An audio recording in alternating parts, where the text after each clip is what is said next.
ഒരിക്കൽ സുകുമാർ അഴീക്കോട് പറയുകയുണ്ടായി, മോഹൻലാൽ മമ്മൂട്ടി എന്ന വടവൃക്ഷങ്ങളുടെ ചുവട്ടിൽ അല്ലെങ്കിൽ അവരുടെ കീഴിൽ മറ്റ് വൃക്ഷങ്ങളൊന്നും തന്നെ കുരുക്കാനോ തളിർക്കാനോ ഒന്നും അവർ സമ്മതിക്കില്ലാത്രേ. അപ്പോൾ അതായത് സിനിമാ മേഖലയിലെ വടവൃക്ഷങ്ങളാണ് മമ്മൂട്ടിയും മോഹൻലാലും. അവരുടെ കീഴില മറ്റു നടന്മാരോ അല്ലെങ്കിൽ നടികളോ ഒന്നും വളർന്ന് മുകളിലേക്ക് വരാൻ അവർക്കത് ഇഷ്ടമല്ല എന്നൊക്കെ ഒരു നാൾ അദ്ദേഹം പറയുകയുണ്ടായി. ഇപ്പം തന്നെ നമ്മൾ കണ്ടു, അമ്മ സംഘടന മൊത്തത്തിൽ പിരിച്ചു വിടുന്ന ഒരവസ്ഥയിലേക്ക് വന്നു.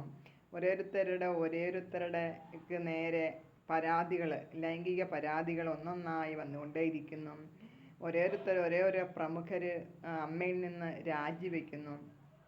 രഞ്ജിത്ത്, പിന്നെ പുറമെ സിദ്ദിഖ് കഴിഞ്ഞിട്ട് ബാബുരാജ്, പിന്നെ ഇടവേള ബാബു, ആരൊക്കെയോ അറിയില്ല, മൊത്തം ആൾക്കാരുടെ നേരെയും ലൈംഗിക ആരോപണങ്ങൾ ഓരോരുത്തർ ഉന്നയിച്ചുകൊണ്ടിരിക്കുകയാണ്. അപ്പം ഈ ഒരു സമയത്താണ് നമ്മുടെ മോഹൻലാലും മമ്മൂട്ടിയും അമ്മയിൽ നിന്ന് അങ്ങോട്ട് പിരിഞ്ഞ് പോകുന്നത്. അവരുടെ സ്ഥാനമൊക്കെ ഒഴിഞ്ഞ് അവരതിനകത്തുനിന്ന് അങ്ങോട്ട് പോയി.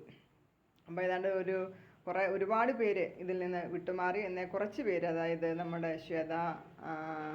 ശ്വേത മേനോന, പിന്നെ അങ്ങനെ കുറേ സരയു, അങ്ങനെ കുറേ നടന്മാരും നടികളും ഒക്കെ ഇതിനകത്തുനിന്ന് അംഗത്വം വിട്ടുപോകാൻ അവർ വിസമ്മതിച്ച് നിൽക്കുന്നുണ്ട്. പക്ഷേ എന്തുകൊണ്ട് മോഹൻലാലും മമ്മൂട്ടി? കാരണം ഈ ഒരു അവസ്ഥയിൽ ഈ സംഘടനയെ രക്ഷിക്കേണ്ട ഉത്തരവാദിത്തം അവർക്കാണുള്ളത്. മറ്റാരേക്കാൾ കൂടുതലായിട്ട് മമ്മൂട്ടിക്കും മോഹൻലാലിനും തന്നെയാണ്. പക്ഷേ ഈ ഒരു സമയത്ത്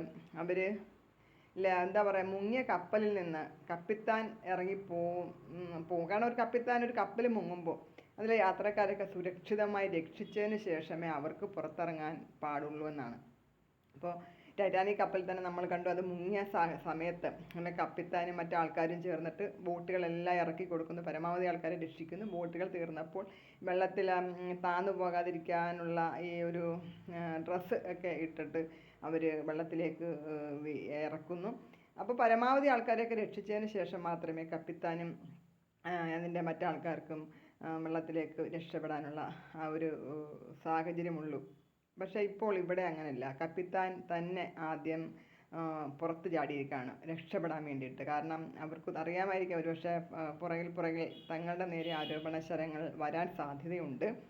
അപ്പോൾ അതിന് മുൻകൂട്ടി അവരൊരു മുൻകൂർ ജാമ്യം എന്ന രീതിയിലാണോ ഈ ഒരു ഒഴിഞ്ഞു പോക്കൽ എന്ന് നമുക്ക് സംശയിക്കേണ്ടതായിട്ടുണ്ട്. ഈ ഒരു രാജ്യം അല്ലെങ്കിൽ ഈ ഒരു ഒഴിഞ്ഞുപോക്ക് ഒരിക്കലും അത് ഒരു ശരിയല്ല. കാരണം അവരായിരുന്നു മലയാള സിനിമയിൽ രക്ഷിച്ച് ഇന്നത്തെ ഈ ഒരു അവസ്ഥയിൽ നിന്ന് ഈ സംഘടനയെ രക്ഷിച്ച് മുന്നോട്ട് കൊണ്ടുവരേണ്ടത്. അതവർ ചെയ്തില്ല. അവരുടെ തടിയൂരി രക്ഷപ്പെട്ടു പോയിരിക്കുകയാണ് കേട്ടോ. അപ്പോൾ അവർക്ക് ഇത് കണ്ടാൽ തോന്നുന്നു മലയാള സിനിമയിലേക്ക് അവർക്ക് യാതൊരു റോളും ഇല്ല, ഞങ്ങൾക്ക് ഇനിയായിട്ടൊരു ബന്ധമില്ല എന്ന രീതിയിലാണ് അവർ പോയേക്കുന്നത്. അപ്പോൾ എങ്ങനെ അവർ പോയതിൻ്റെ പിന്നില്ല സത്യം എന്താണ് എന്നുള്ള സത്യത്തിൽ അവർക്ക് മാത്രമേ അറിയൂ.